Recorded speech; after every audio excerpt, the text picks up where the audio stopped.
Jadi universalitasnya menjadi hilang. Nah, inilah kemudian tokoh-tokoh seperti Husain Haikal, kemudian Nurholis Majid, Gus Dur, Syafi'i Ma'arif di Indonesia itu lebih setuju ciptakan masyarakat Islam, bukan formalisasi Islam ke dalam negara.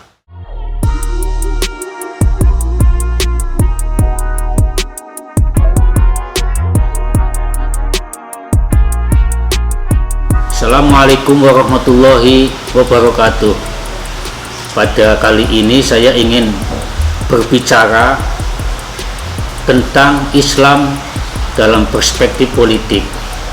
Jadi ini adalah kuliah tentang fikih siasah yang dalam sejarah Islam sangat menarik bagi pengamat non-muslim dan bagi Islam sendiri, karena aktivitas politik dalam sejarah Islam membuat perubahan-perubahan mendasar dalam peradaban. Nah, karena itu saya ingin pertama-tama membahas 3 aliran utama di dalam gagasan-gagasan tentang politik. Pertama adalah pandangan yang mengatakan bahwa Islam itu serba mencakup, sehingga Islam juga mencakup tentang sistem kepemimpinan, tata negara, dan politik. Dalam perspektif aliran utama, Islam mengatur kehidupan manusia baik di bidang ekonomi, di bidang politik, maupun di bidang ketatanegaraan. Berikut percabangannya. Sedangkan aliran kedua adalah yang berpandangan bahwa Islam dan negara itu sebagaimana pandangan Barat, hanya mengatur hubungan manusia dengan Tuhannya. Nah, ini didukung oleh Taha Hussein.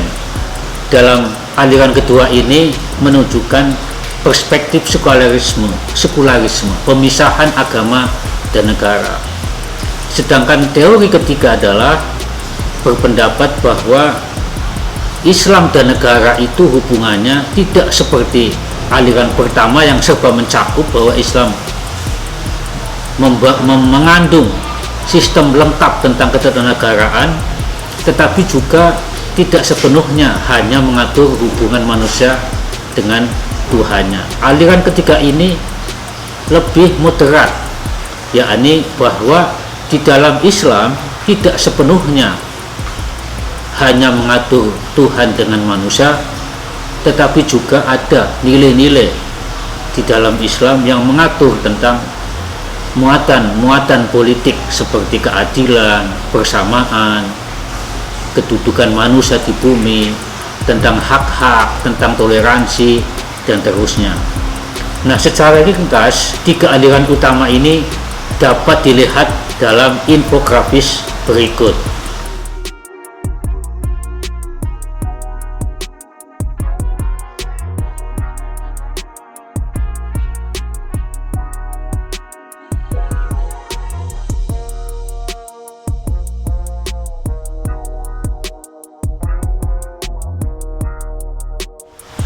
Nah, kalau kita lihat infografis tadi ya, tentang teori atau 3 teori relasi antara Islam dan negara, itu ada 3 lingkaran. Yang pertama adalah teori bahwa Islam itu serba mencakup, Islam itu politik dan negara itu menjadi satu. Saya gambarkan dalam bulatan ya. Kemudian yang kedua adalah 2 lingkaran yang saling iris ya. Jadi antara Islam dan negara itu saling memerlukan.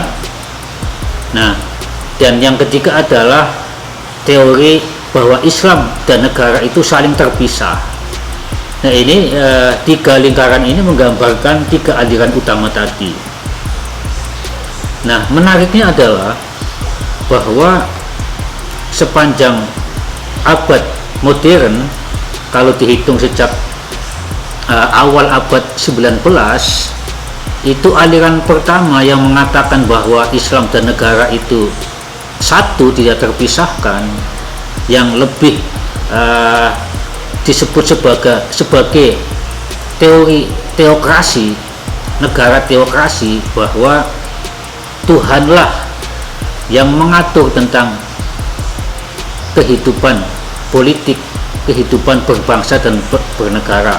Dan ini dianut diantaranya oleh yang paling vokal adalah Abul A'la Al-Maududi, ada Hasan Al-Banna, ada juga Rashid Ridho.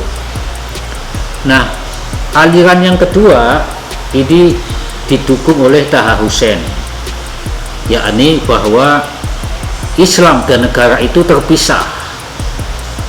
Dan memang di dalam infografis tadi kita gambar di nomor 3.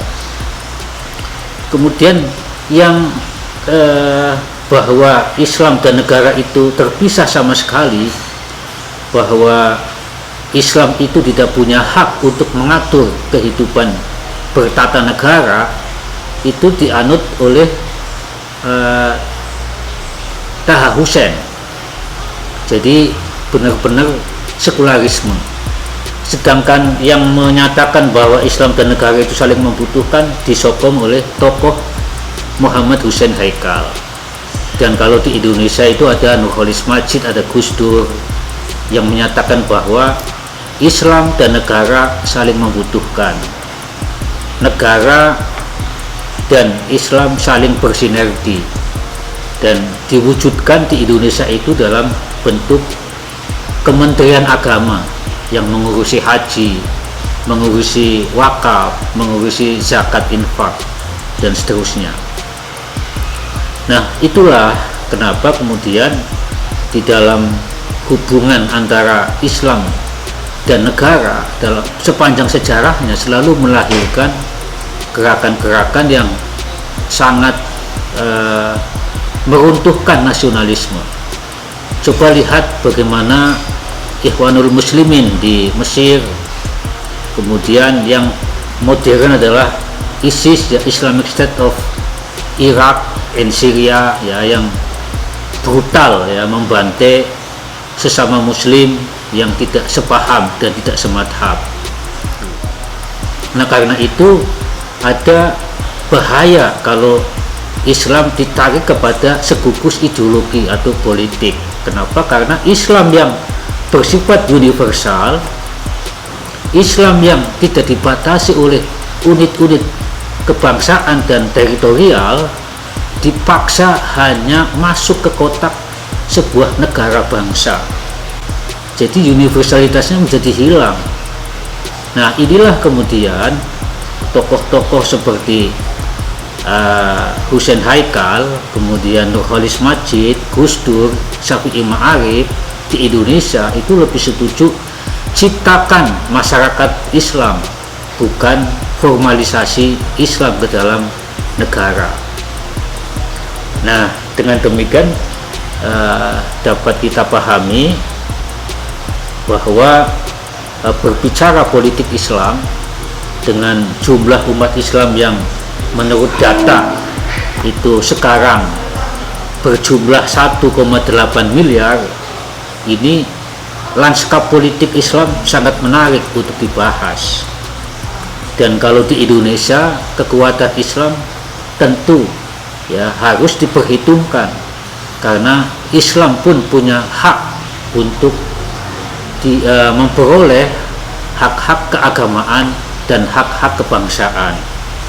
Nah, disinilah kearifan pemimpin politik yang sekuler maupun yang religius, yang nasionalis harus memikirkan secara adil kepentingan-kepentingan politik masyarakat yang berkembang. Ini menariknya dari sisi ini. Tapi sebelum itu, saya kira perkembangan di Timur Tengah yang dikenal sebagai Arab Spring, yakni musim semi Arab, di mana tokoh-tokoh presiden-presiden otoriter itu jatuh oleh rakyat, ya, di Maroko, di Mesir, di Libya, itu dijatuhkan oleh gerakan-gerakan masyarakat dan rakyat. ketika rakyat menuntut hak dan menyadari sepenuhnya bahwa hak-hak rakyat harus memperoleh keadilan dan wajib untuk dipenuhi.